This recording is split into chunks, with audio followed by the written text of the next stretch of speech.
Hi hello friends, வணக்கம். Welcome to pencil குச்சி channel. அந்த வெஜிடபிள் கட் பண்ணுற கட்டிங் போர்டு வந்து அந்த ஒரு பீஸ் உடஞ்சிருச்சு. சரி, இதை ஜாயின் பண்ணி பார்க்கலாம் அப்படின்னு எடுத்துகிட்டு வந்திருக்கேன். உள்ளே பார்த்தீங்க அப்படின்னா குட்டி குட்டி பீஸாக இருந்துச்சு. இது வந்து மூங்கில் குச்சின்னு நினைக்கிறேன். மேலேயும் கீழேயும் 2 பீஸ் 3 பீஸ் வந்து ஜாயிண்ட்டு கொடுத்துருக்காங்க. அதுக்குள்ளே பார்த்தா அந்த குட்டி குட்டி பீஸை வச்சுருக்காங்க. இப்போ இதோட ஒரு சைடு பார்த்தீங்கன்னா கொஞ்சம் பிளாக்காக இருந்துச்சு. இதை வந்து நம்ம ரிமூவ் பண்ணணும் அப்படிங்கிறதுக்காக பேக்கிங் சோடா இருக்கும்ல, அதாவது ஆப்போ சோடா, அதை தான் வந்து தூவி விட்ருக்கேன். இது கூட வந்து எலுமிச்சம்பழத்தை கட் பண்ணிவிட்டு அதை வச்சு தேய்ச்சி பார்க்கலாம், அந்த பிளாக் போகுதா அப்படின்னு ட்ரை பண்ணி பார்க்குறேன். ரிசல்ட் எப்படி வருதுன்னு தெரியலை. அதில் புழிஞ்சு விட்டுமே ஒரு மாதிரி நுர மாதிரி வந்துச்சு. நம்ம அப்ளை பண்ணி தேய்ச்சி பார்த்தோம் அப்படின்னா ஜஸ்ட்டு கம்மியான அழுக்கு தான் போகுது. மேலே அந்த ஓரளவுக்கு இருக்கிற அழுக்கு போனாலும் அந்த பிளாக் வந்து கொஞ்சம் தான் போச்சு, ஒரு 50% போச்சு, அவ்வளோதான். கார்பெண்டர்லாம் வச்சுருப்பாங்க டிஸ்க் மெஷின் சொல்லி, அதை வந்து நம்ம தேய்ச்சோம் அப்படின்னா கலர் வந்து சேஞ்சஸ் ஆயிரும், அந்த கருப்பெல்லாம் போயிடும்னு நினைக்கிறேன். உங்களால் முடிஞ்சுன்னா பேசாமல் அது மாதிரி ட்ரை பண்ணி பாருங்கள்.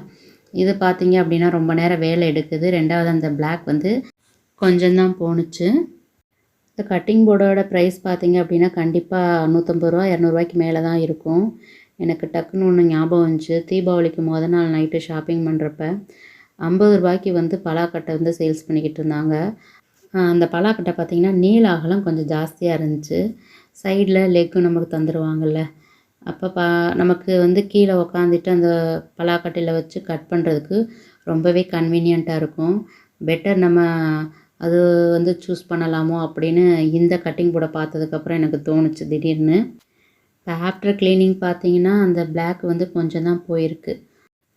இது பார்த்திங்கன்னா அனம்பாண்டுன்னு சொல்கிறாங்க.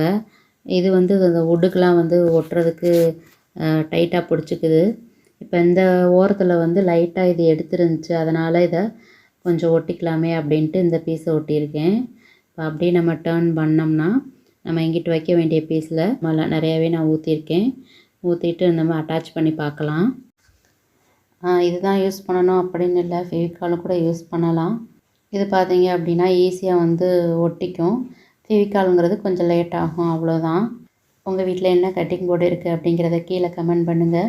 ஒருவேளை பிளாக் இருந்துச்சு, அதை எப்படி ரிமூவ் பண்ணிங்க அப்படின்னு ஐடியா தெரிஞ்சாலும் கீழே சொல்லுங்கள், நான் தெரிஞ்சுக்கிறேன். இப்போ சைட்லலாம் பார்த்தீங்கன்னா அது வந்து ஓப்பனாக இருந்ததுனால அதை அப்ளை பண்ணிவிட்டு நம்ம அமுக்கி வச்சிட்டோம் அப்படின்னா கொஞ்சம் பிடிச்சிக்குதுன்னா கொஞ்சம் வெயிட் ஏதாச்சும் தூக்கி மேலே வைக்கணும். கார்பெண்டர் பார்த்திங்கன்னா இதை வந்து டைட் பண்ணுறதுக்காக மிஷின் வச்சுருப்பாங்க.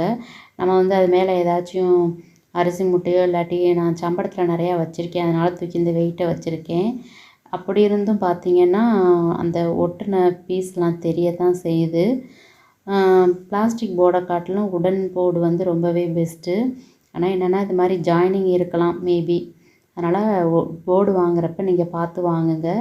இந்த வீடியோ பிடிச்சிருந்துச்சின்னா லைக் கொடுங்க, கமெண்ட் பண்ணுங்கள் எப்படி இருந்துச்சு அப்படின்னு. சப்ஸ்கிரைப் பண்ண மறந்துடாதீங்க. இன்னொரு வீடியோவில் பார்க்கலாம். தேங்க்ஸ் ஃபார் வாட்சிங்.